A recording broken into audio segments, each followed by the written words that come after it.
कृष्णा। आज हम सभी श्रवण करेंगे श्रीमद् भागवतम के अंतर्गत अष्टम स्कंध और उसका तृतीय अध्याय और उसके अंतर्गत 29वें श्लोक 29 नंबर श्लोक से आज हम प्रारंभ करने जा रहे हैं। ओम नमो भगवते वासुदेवाय। ओम नमो भगवते वासुदेवाय। ओम नमो भगवते वासुदेवाय। हम जो गजेंद्र हैं उनकी स्तुति का श्रवण कर रहे हैं जो उन्होंने भगवान के निमित्त प्रस्तुत की है। नायं वेद स्वमात्मानं यच्छक्त्याहं धिया हतं तं दुरत्ययमाहात्म्यं भगवन्तमितो अस्म्यहम्।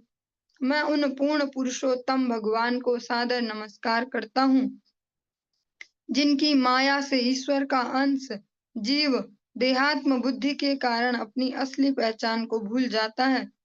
मैं उन पूर्ण पुरुषोत्तम भगवान की शरण ग्रहण करता हूँ जिनकी महिमा को समझ पाना कठिन है। गजेंद्र स्पष्ट जीव की स्वाभाविक स्थिति को बताते हैं कि भगवद माया से विमोहित होकर वह अपनी वास्तविक पहचान को भूल जाता है, देहात्म बुद्धि कर बैठता है। देहात्म बुद्धि में जो ही देह मिली उसको ही मैं समझना और उससे संबंधित को मेरा समझना।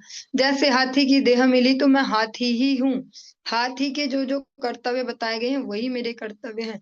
से जिस जिस शरीर में जाए इसको कहते हैं देहात्म बुद्धि और असली पहचान को भूल जाता हूँ। मैं उन पूर्ण पुरुषोत्तम भगवान की शरण ग्रहण करता हूँ जिनकी महिमा को समझ पाना कठिन है। गजेंद्र कहते मैं ऐसे भगवान की शरण लेता हूँ जिनकी महिमा को वास्तव में जान पाना अत्यंत मुश्किल है। श्री शुक उवाच एवं गजेन्द्रम उपवर्णित निर्विशेषम ब्रह्मादयो विविध लिंग भिदाभिमानाः नैते यदोप सश्रिपु श्रीपुरनिखिलात्मकत्वात् तत्राखिलामरमयो हरिराविरासीत। श्रील सुखदेव गोस्वामी ने आगे कहा, जब गजेंद्र किसी व्यक्ति विशेष का नाम न लेकर परम पुरुष का वर्णन कर रहा था तो उसने ब्रह्मा जी, शिव जी, इंद्र, चंद्र इत्यादि देवताओं का आवाहन नहीं किया। अतएव इनमें से कोई भी उसके पास नहीं आए। किंतु चूंकि भगवान श्री हरि परमात्मा पुरुषोत्तम है अतएव वे गजेंद्र के समक्ष प्रकट हुए।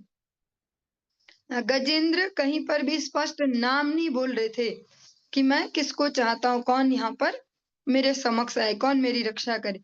वो पूर्ण पुरुषोत्तम भगवान इस प्रकार से कह रहे थे।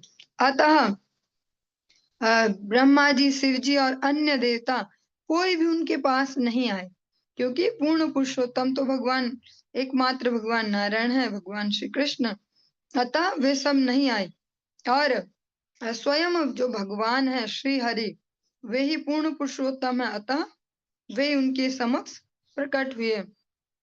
और इस बात को जो प्रहलाद महाराज है भक्त शिरोमणि वो अपने शब्दों में इस प्रकार से कहते हैं, यथा तरोर मूला निषेचनेना तृप्यन्ति तत् स्कंध भुजोप शाखा।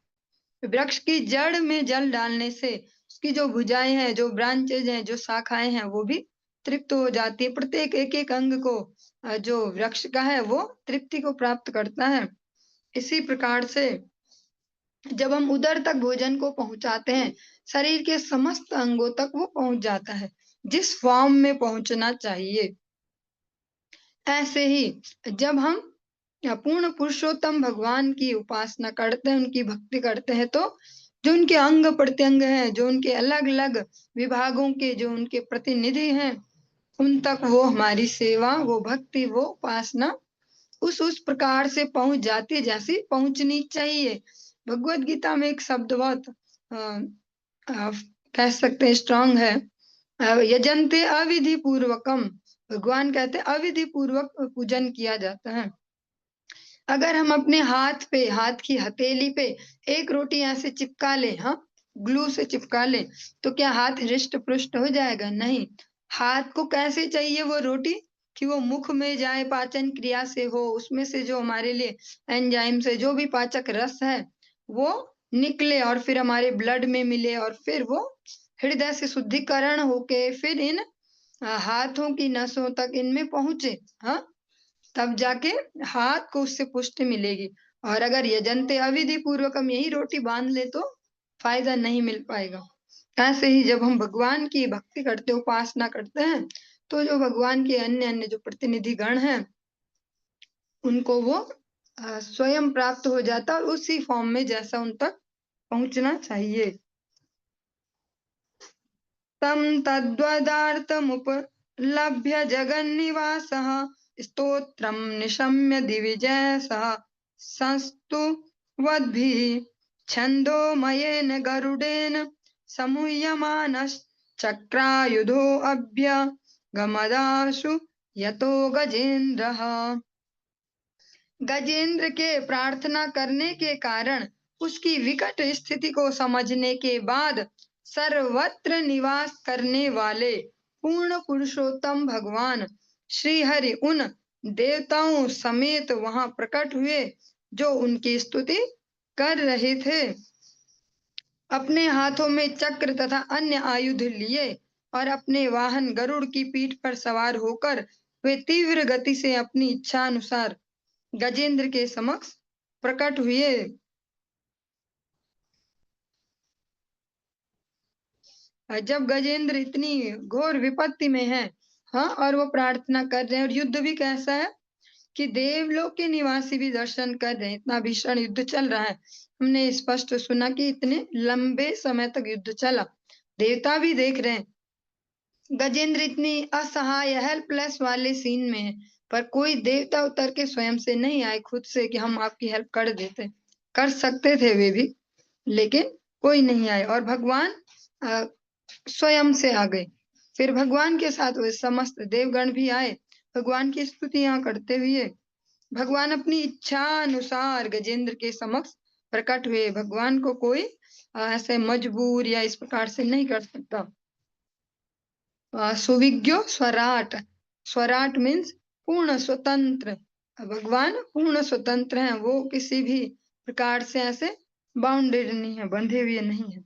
सो अंतः सरस्युरुबलेन गृहीत आर्तो दृष्ट्वा गुरुत्मति हरिम ख उत्पात चक्रम उत्क्षिप्य साम्बुजकरं गिरमाह पृच्छा नारायणाखिल गुरो भगवन नमस्ते।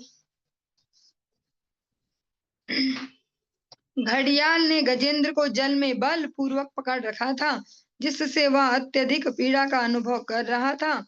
किंतु जब उसने देखा कि नारायण अपना चक्र घुमाते हुए गरुड़ की पीठ पर सवार होकर आकाश में आ रहे हैं, तो उसने तुरंत ही अपनी सूंड में कमल का एक फूल ले लिया और अपनी वेदना के कारण अत्यंत कठिनाई से ये शब्द कहे, हे भगवान, हे नारायण, हे ब्रह्मांड के स्वामी, हे पूर्ण पुरुषोत्तम परमेश्वर, मैं आपको सादर नमस्कार करता हूँ।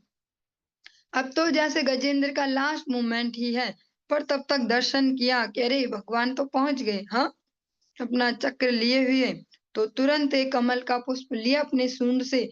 तब भी अपनी वो बची खुची सामर्थ्य जो कि अब बिल्कुल नगण्य है, उसको भी यूज किया भगवत सेवा में। और जिस प्रकार से भगवान ने खुद ही तो बताया है, पत्रम पुष्पम फलम तोयम यो में भक्त्या प्रयच्छति तदहम उपहितम अस्नामि प्रयतात्मनः। मैं उसको अवश्य स्वीकार करता हूँ जब कोई भी प्रेम से मुझे ये देता है, अपने कह सकते हैं अहंकार और मद से गर्वित होकर नहीं कि हमने तो ये किया, हमने वो किया, हम वहां ऐसा करते हैं, हम वहां वैसा करते हैं। भगवान को अत्यंत भक्ति पूर्वक और अभी तो आत्मसमर्पण वाली स्थिति में भगवान को पुष्प अर्पित किया और कहा, मैं आपको सादर नमस्कार करता हूँ। तं वीक्ष्य पीडितमजः सहसावतीर्य सग्राहमाशु सरसः कृपयोज्जहार ग्राहाद् विपाटित मुखादृणा गजेन्द्रं सम्पश्यतां हरिरमुमुच दुच्छ्रियाणाम्। तत्पश्चात गजेंद्र को ऐसी पीड़ित अवस्था में देखकर अजन्मा पूर्ण पुरुषोत्तम भगवान श्री हरि तुरंत अहेतुकी बिना हेतु की बिना मतलब की है, भगवान को गजेंद्र से कुछ काम नहीं पड़ने वाला है कि इसलिए इसकी हेल्प करूंगा ताकि मेरी जब ऐसी स्थिति आई तो ये भी हेल्प करे। अहेतुकी कृपावश गरुड़ की पीठ से नीचे उतरे और गजेंद्र को घड़ियाल समेत जल से बाहर खींच लिया। तब समस्त देवताओं की उपस्थिति में जो सारा दृश्य देख रहे थे, श्री भगवान ने अपने चक्र से घड़ियाल के मुख को उसके शरीर से पृथक कर दिया। इस प्रकार उन्होंने गजेंद्र को बचा लिया। भगवान ने सबसे पहले दोनों को जल से बाहर खींच लिया और देवता गणों के देखते ही देखते भगवान ने अपने चक्र से जो घड़ियाल का शीश है उसको उसके शरीर से अलग कर दिया। और इस प्रकार जो हमारा अष्टम स्कंद का तृतीय अध्याय है वो संपन्न हुआ, संपूर्ण हुआ। हम चतुर्थ अध्याय में प्रवेश कर रहे हैं। इसका जो शीर्षक है वो है गजेंद्र का वैकुंठ गमन। श्री शुक उवाच तदा देवर्षि गंधर्वा ब्रह्मेशान पुरोगमाः मुमुचुः कुसुमासारं संसन्तः कर्म तद्धरेः।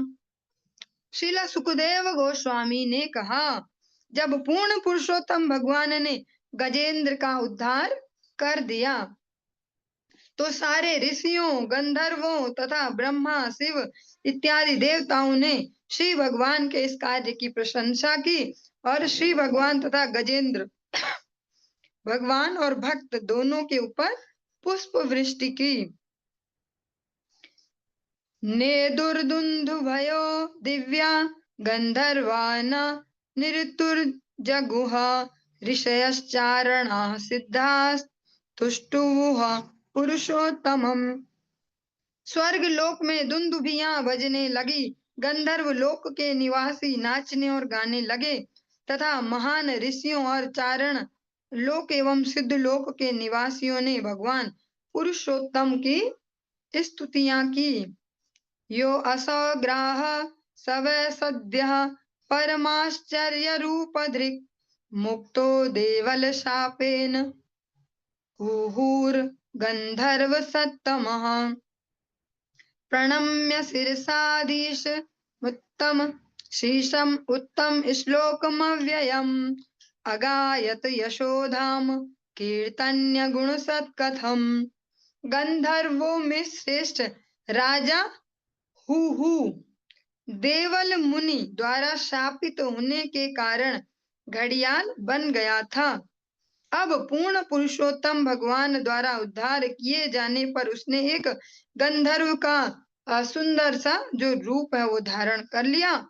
यह समझकर कि यह सब किसकी कृपा से संभव हो सका, उसने तुरंत सिर के बल, जिसको हम दंडवत प्रणाम इस प्रकार से कहते हैं, प्रणाम किया और श्रेष्ठ श्लोकों से पूजित होने वाले परम नित्य भगवान के लिए वह इस प्रकार से स्तुतियां करने लगा। जो वो ग्राह है वो भी सामान्य नहीं है, वो भी गंधर्व है और एक देवल नाम के ऋषि के श्राप से घड़ियाल का उनको शरीर प्राप्त हुआ।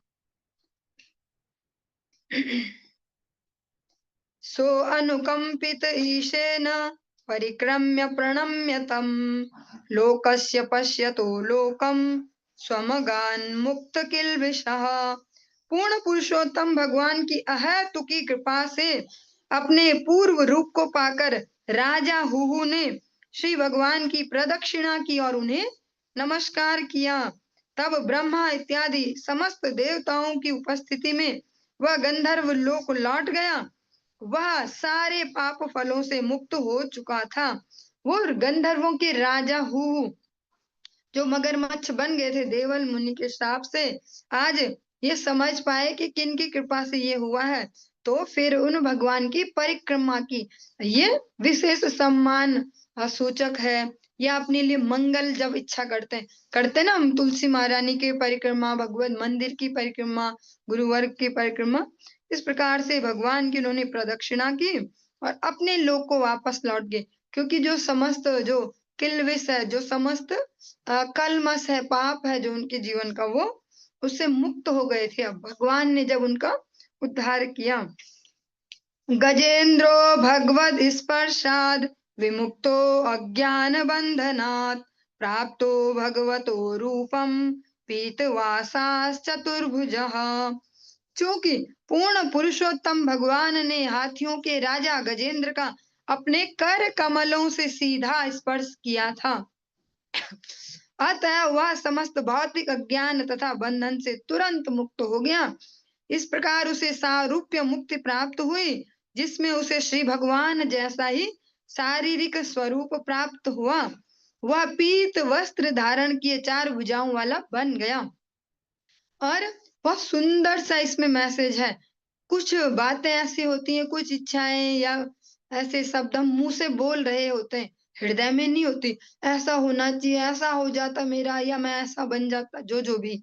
भगवान अंतःकरण की बात को समझते हैं। गजेंद्र ने निष्पाप स्थिति में, असहाय स्थिति में स्पष्ट भगवान को बोला, अभी मुझे बचा दो, पर इसके बाद हाथ ही नहीं बने रहना चाहता मैं। मेरा जो अज्ञान है आपके स्वरूप को लेकर, अपने स्वरूप को लेकर, उससे मुझे मुक्ति चाहिए। उन्होंने ये सच में दिल से ही कही, जो हम बोलते हैं ना, दिल से कहना चाहिए। उन्होंने सच में हृदय से ही ये भगवान को कहा। अतः जब भगवान ने उन दोनों को, गजेंद्र को ऐसे पकड़ा और उठा के इधर लाए जमीन पे, जल से बाहर, तो गजेंद्र को स्पर्श किया। और भगवान का स्पर्श भौतिक स्पर्श नहीं है। इस जगत में, भौतिक जगत में कोई किसी को स्पर्श करता है तो अलग अलग प्रकार की संवेदनाएं उसमें संचारित होती हैं, और वो अधिकतर सतो रजो तमो इन तीनों गुणों के अंतर्गत ही होती हैं। हाँ, और अधिकतर तो देखा जाए रजो तमो। लेकिन भगवान जिसको स्पर्श करेंगे, त्रिगुणातीत भगवान, तो उसको दिव्य प्रेम की उपलब्धि होगी। जो गजेंद्र है, उनका जो समस्त भौतिक अज्ञान है, जिससे वो सच में चाहते छुटकारा मिले, मुक्ति मिले, वो अज्ञान दूर हो गया। और फिर जिसको मुक्ति कहा जाता है कि ये मुक्ति भैया, वो उन्हें फ्री में मिल गई। उन्हें मिली सारूप्य, भगवान जैसा रूप, भगवान जैसे पीत वर्ण, भगवान जैसा स्वरूप, चतुर्भुज नारायण स्वरूप में विराजित होकर, और भगवान जैसे ही स्वरूप वाले गजेंद्र आज बन गए।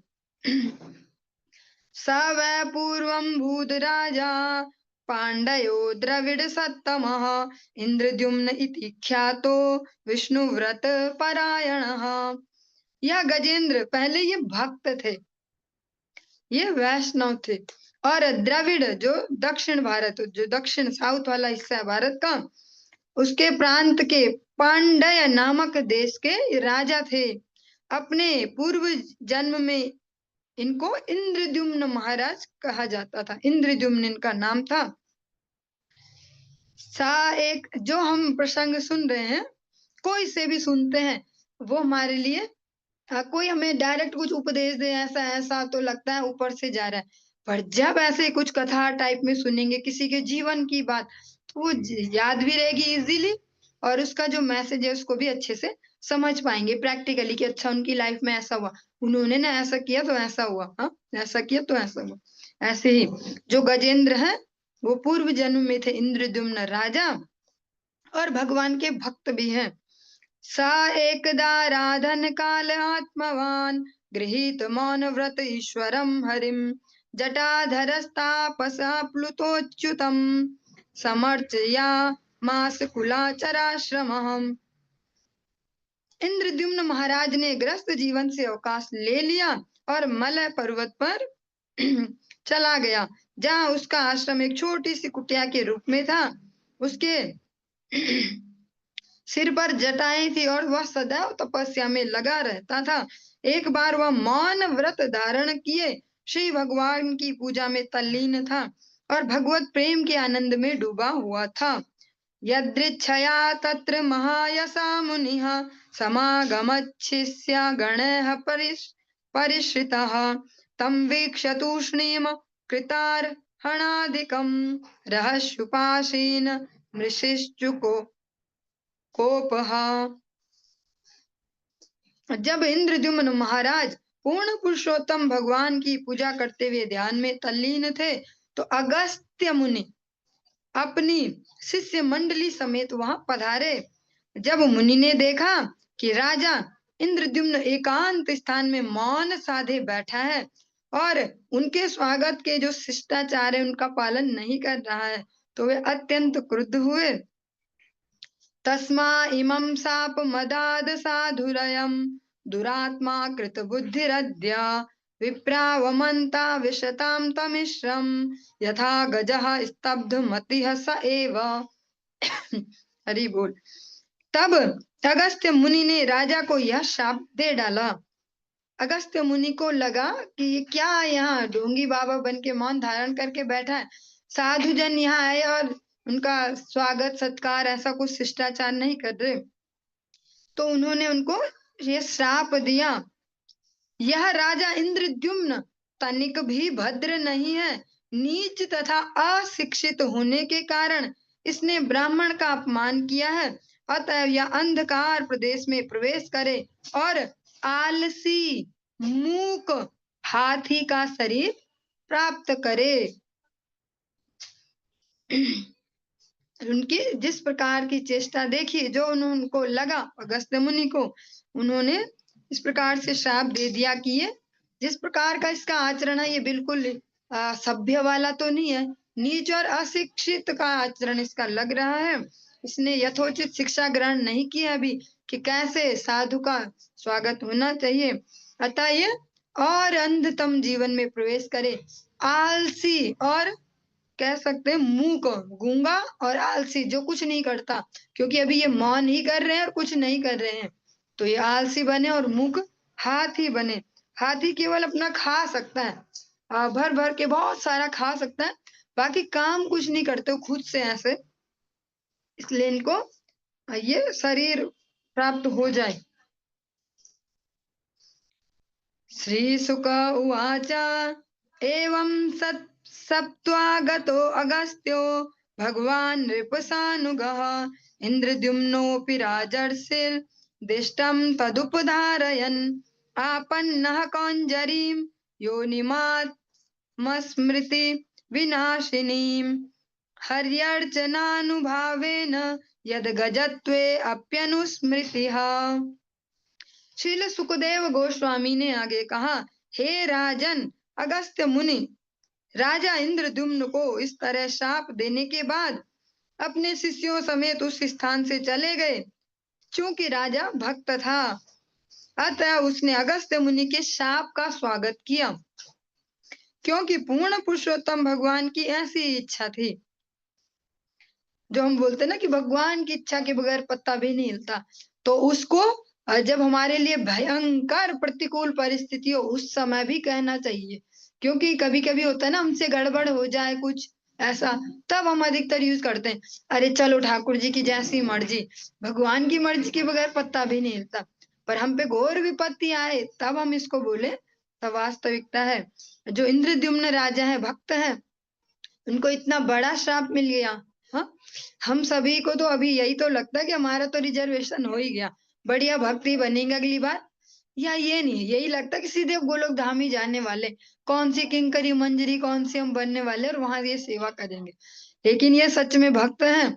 इस प्रकार से अपने ग्रस्त से इन्होंने अवकाश भी ले लिया, जो हम सभी के लिए असंभव ही है इस जीवन में, उन्होंने वो भी ले लिया, एकांत में भगवत भजन भी कर रहे हैं, और उनके भजन से ही गलत फहमी भी हुई है। अगस्त्य मुनि को श्राप इतना बड़ा दे दिया, जड़ बुद्धि बन जाओ। हाँ, लेकिन फिर भी कोई रिएक्शन नहीं दी वहां पे, उन्होंने पलट के उनको ही श्राप नहीं दे दिया, अगर दे देते तो वो भी लग जाता। भक्त और ऋषि, भक्त और तपस्वी का युद्ध हम दुर्वासा मुनि और अम्बरीश महाराज के प्रसंग में भी श्रवण कर चुके हैं। लेकिन भक्त की हमने वहां पर भी देखा कि उन्होंने कुछ रिएक्शन नहीं दी कि भैया कैसे तुमने ऐसे बोला, पहले समझते नहीं हो, देखते नहीं हो, ऐसे ऐसे लो तुम्हारा भी ये हो जाए। हाँ, ऐसा नहीं, यहाँ पर भी यही देखा, इंद्रद्युम्न राजा ने कोई प्रतिकार नहीं किया।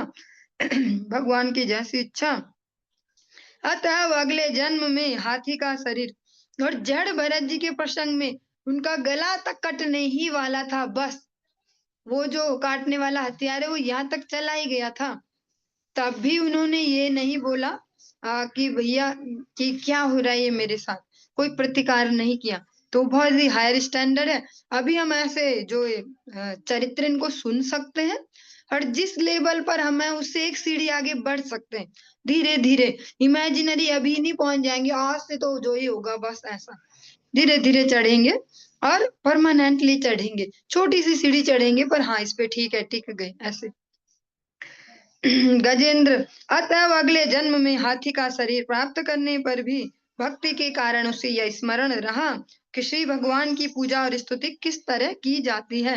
नमे भक्ता प्रणश्यति मीन्स भक्ति का नाश नहीं होता, भक्त की कभी भी बाह्य परिस्थितियां कैसी भी हो सकती हैं। और अगर इसमें श्रवण कर रही है माता जी, नाम नहीं बोलूंगी मैं, हाँ सुन रही है, ठीक है, तो आपको लग रहा था कि प्रतिकूलता में जाऊंगी तो मैं वैसे ही ना हो जाऊं ऐसा वैसा, तो नमे भक्ता प्रणश्यति, भगवान ने ही कुंती पुत्र से ये प्रतिज्ञा करवाई है। भक्ति का नाश नहीं होता, बस हमें अपनी मति भगवान में दृढ़ रखनी है और बाहर से जो आवश्यक है वो तो करना ही होगा। इन भक्तों के चरित्रों को हम देखते हैं, इतने मतलब ऐसे ऐसे इनके ऊपर प्रतिकूलताएं आ गई, पर न में भक्ता प्रणश्यति, भक्ति का कभी नाश नहीं होता। अतः इसको हृदय में धारण करें और धैर्य का परिचय दें। गजेंद्र को इसीलिए स्मरण आ गया कि मुझे कैसे भगवान की स्तुति करनी है, अंत समय पे उन्हें याद आ गया। एवं विमोक्ष्य गजयूथ तेनापि पार्षद गतिम गमितेन युक्तः गंधर्व सिद्ध विबुधैरुप गीयमान कर्माद्भुतम स्वभवनम गरुडासनो अगात। गजेंद्र को घड़ियाल के चंगुल से अर्थात घड़ियाल की तरह ही इस भौतिक अस्तित्व से छुड़ाकर श्री भगवान ने उसे सारूप्य मुक्ति प्रदान की। श्री भगवान के अद्भुत दिव्य कार्यकलापों का यश गान करने वाले गंधर्वों, सिद्धों तथा अन्य देवताओं की उपस्थिति में श्री भगवान अपने वाहन गरुड़ की पीठ पर बैठकर अपने अद्भुत धाम को लौट गए और गजेंद्र को भी अपने साथ लेते गए।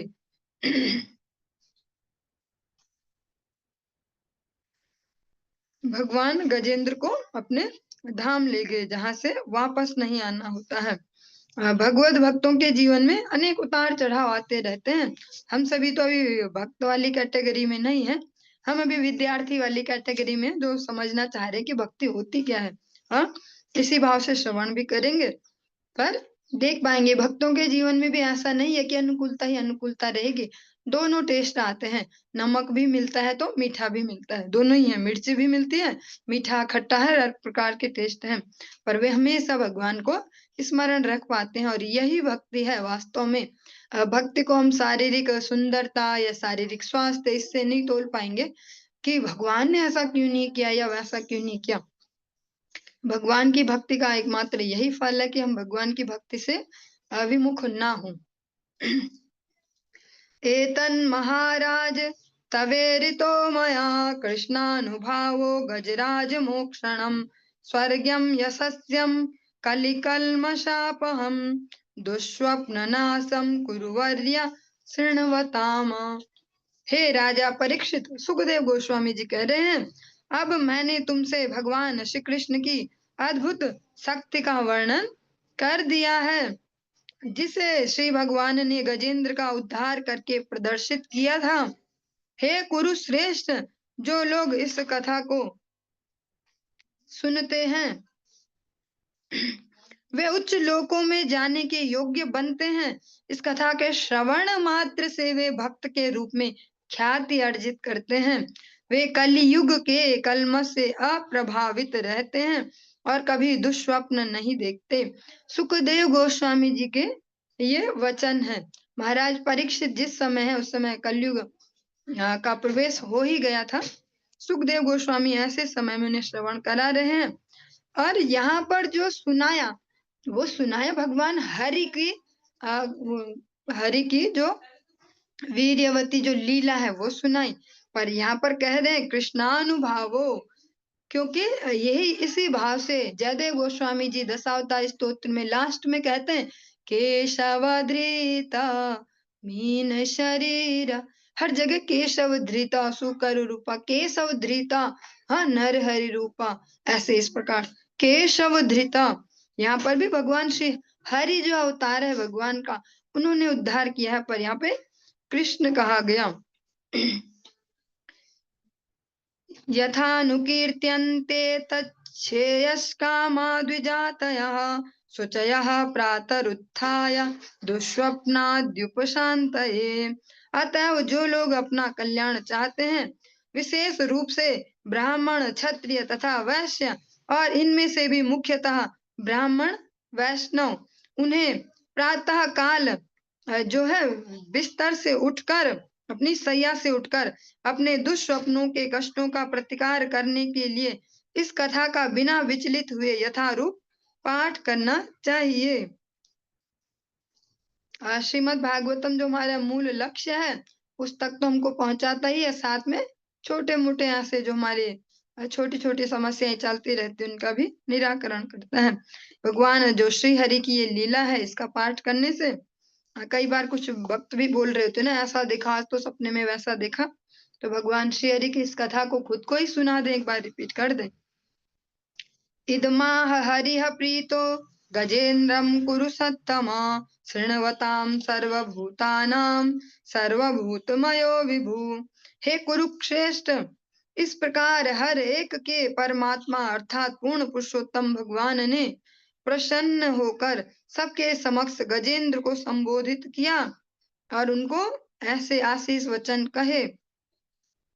श्री भगवान उवाच ये मां त्वां च सरच्चेदं गिरिकन्धरकाननं वेत्रकीचक वेणूनां गुल्मानि सुरपादपान् शृङ्गाणि मानि धिष्ण्यानि ब्रह्मणो मे शिवस्य च क्षीरोदं मे प्रियं धाम श्वेतद्वीपं च भास्वरम् श्रीवत्सं कौस्तुभं मालां गदां कौमुदकीं मम सुदर्शनं पाञ्चजन्यं सुपर्णं पतगेश्वरम् शेषं च मत्कलां सूक्ष्मां श्रियं देवीं मदाश्रयाम् ब्राह्मणं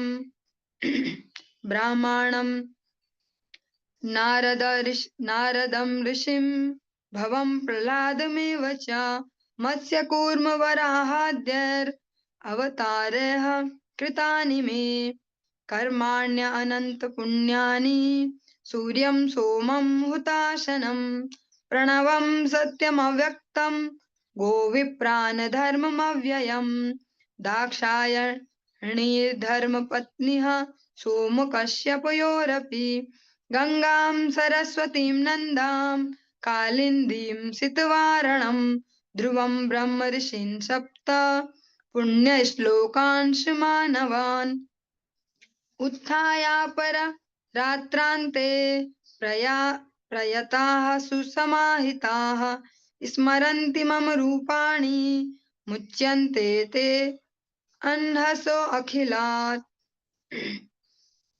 पूर्ण पुरुषोत्तम भगवान ने कहा, समस्त पाप पूर्ण कर्मों के फलों से ऐसे व्यक्ति मुक्त हो जाते हैं जो रात्रि बीतने पर प्रातः काल ही जग जाते हैं, अत्यंत ध्यान पूर्वक अपने मन को इन सब पर एकाग्र करते हैं, अर्थात मेरे रूप, तुम्हारे रूप, इस सरोवर, इस पर्वत, कंदराओं, उपवनों, बेत के वृक्षों, बांस के वृक्षों, कल्पतरु, मेरे ब्रह्मा तथा शिव के निवास स्थानों, सोना चांदी और लोहे से बने त्रिकूट पर्वत की 3 चोटियों, मेरे सुहावने धाम जो शीत सागर है, आध्यात्मिक किरणों से नित्य चमचमाते श्वेत द्वीप, मेरे चिन्ह श्री वत्स कौस्तुभ मणि, मेरी वैजयंती माला, कौमुद की गदा नामक मेरी गदा, मेरे सुदर्शन चक्र तथा पंचजन्य शंख, मेरे वाहन पक्षीराज गरुड़, मेरी सैया शेषनाग और मेरी शक्ति का अंश लक्ष्मी जी, ब्रह्मा जी, श्री नारद मुनि, शिव जी, प्रहलाद और मेरे सारे अवतारों यथा मत्स्य, कूर्म तथा वराह, मेरे अनंत शुभ कार्यकलापों में जो सुनने वाले को पवित्रता प्रदान करते हैं। सूर्य, चंद्रमा, अग्नि, ओंकार मंत्र, परम सत्य, समग्र भौतिक शक्तियों, गायों तथा ब्राह्मणों में भक्ति, सोम तथा कश्यप की पत्नियों में जो राजा दक्ष की पुत्रियां हैं, गंगा, सरस्वती, नंदा और यमुना, कालिंदी जो हैं, नदियों, ऐरावत, हाथी, ध्रुव महाराज, सप्त ऋषि तथा पवित्र मनों में एकाग्र करते हैं। और कह सकते हैं सपार्षद स्वीय धाम। इसको अगर 2 शब्दों में कहें, सपार्षद स्वीय धाम, भगवान के जो परिकर हैं और जो धाम है, इनका जो चिंतन करता है वो समस्त पाप कर्मों से मुक्त हो जाता है। प्रातः काल जो इन सबका चिंतन करता है। ये माम स्तुवन्त्यनेनांग प्रतिबुद्ध्या निशात्यये तेषां प्राणात्यये चाहम ददामि विपुलाम गतिम। हे प्रिय भक्त, जो लोग रात्रि बीतने पर शैया से उठकर तुम्हारे द्वारा अर्पित इस स्तुति से मेरी प्रार्थना करते हैं, मैं उनके जीवन के अंत में उन्हें वैकुंठ लोक में नित्य आवास प्रदान करता हूँ। गजेंद्र ने जो भगवान की स्तुति की है, इसको जो निरंतर सुबह उठकर पाठ करता है, भगवान कहते हैं उसका वैकुंठ लोक का टिकट पक्का हो जाता है। श्री शुक उवाच इत्यादिश्य ऋषिकेशः प्राज्ञाय जलजोत्तमं हर्षयन् विबुधानि कामारुरोह खगाधिपम्। श्रील सुखदेव गोस्वामी ने आगे कहा, इस उपदेश को देकर ऋषिकेश कहलाने वाले श्री भगवान ने अपना पांचजन्य शंख बजाया और इस प्रकार ब्रह्मा इत्यादि सारे देवताओं को हर्षित किया। तब वे अपने वाहन गरुड़ की पीठ पर चढ़ गए। भगवान सबको आनंद देके और चल पड़े अपने धाम की ओर। इस प्रकार से जो हमारा चतुर्थ अध्याय है अष्टम स्कंध का, ये भी संपूर्ण हुआ। और पंचम अध्याय को हम कल की कक्षा में स्टार्ट करेंगे और आज का यहीं पर ही विराम देंगे। हरे